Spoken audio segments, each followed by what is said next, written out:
আসসালামু আলাইকুম রহমতুল্লাহি ওয়া বারাকাতুহু।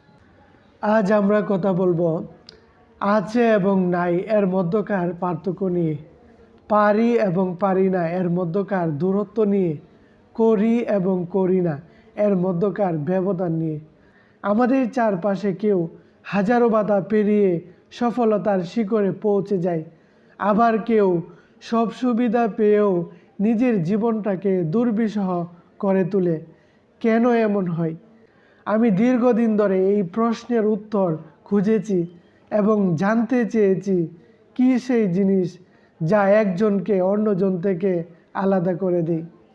এর উত্তর হলো নিজের সাথে যোগাযোগ করার দক্ষতা এবং কার্যকরী পদক্ষেপ নেওয়া।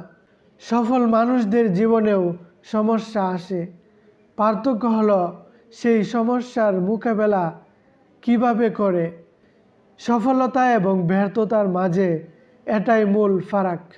একটা নির্দিষ্ট ফল পেতে হলে মানুষ কিভাবে কাজ করে সেটা খুঁজে বের করাই হলো আদর্শায়ন। মনে রাখবেন, অন্যরা পারলে আপনিও পারবেন। শুধু জানতে হবে মানুষ কিভাবে কাজটা করে। কেউ ভালো বানান লিখলে তাকে অনুসরণ করে আপনিও ভালো বানান লিখতে পারবেন। কেউ সুন্দর করে কথা বললে তা আপনিও পারবেন। শুধু জানতে হবে মানুষ কিভাবে কাজটা করে। এই দক্ষতা অর্জন করতে একটু সময় লাগতে পারে। আপনি যদি বিশ্বাস রাখেন তাহলে আপনি অবশ্যই পারবেন। অন্যের সাফল্যকে নিজের জীবনে প্রয়োগ করাই হলো শিক্ষা। প্রযুক্তি, বিজ্ঞান সব ক্ষেত্রেই আমরা পূর্বের আবিষ্কারকে অনুসরণ করি। যারা এটা করে না তারা পিছিয়ে থাকে।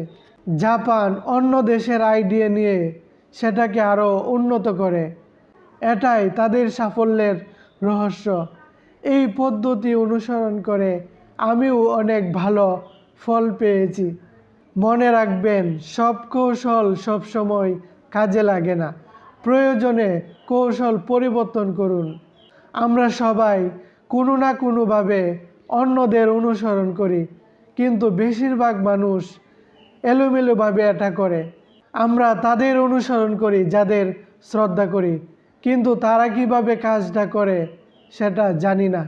প্রস্তুতি এবং সুযোগের মিলনেই সাফল্য আসে। আমাদের আশেপাশে অনেক সুযোগ আছে, শুধু সেগুলো ব্যবহার করতে জানতে হবে। নিজেকে একজন অনুসরণকারী হিসেবে দেখুন। কেউ অসাধারণ কিছু করলে নিজেকে প্রশ্ন করুন, সে কিভাবে এটা করলো। আশা করি ভিডিওটি আপনাদের ভালো লেগেছে। যদি ভালো লাগে তাহলে লাইক এবং শেয়ার করতে ভুলবেন না। ধন্যবাদ।